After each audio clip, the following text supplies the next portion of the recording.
Значи по принцип не правя такива видеа, но трябва да ви покажа това. Значи този дрон си го взех наскоро, преди около месец, може би два, и до момента трябваше да е на парчета.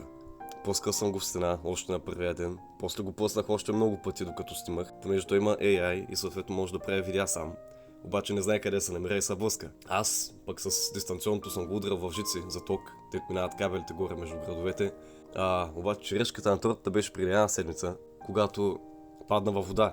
Пуснах го да ми направи обиколка с AI, обаче се блъсна в едно желязо, тук се вижда, и цумбурна в колко 40 см вода. За няма и 10 секунди отидах да го извадя, целият си се беше наквасил, течеше вода от него, викам край. Нищо де, оставях го за една седмица да се съхне и днеска го пуснах. Няма проблеми, бе. Все едно, че нищо не е станало. Лети си, свърза се с всичко, няма грешки, не загрява. Ега ти нещото. Аз направо съм изумен.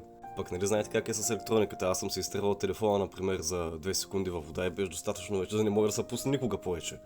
Значи DJI не ме спонсорират, ама сериозно, ако искате здрав дрон за глупаци, просто Филип е за вас.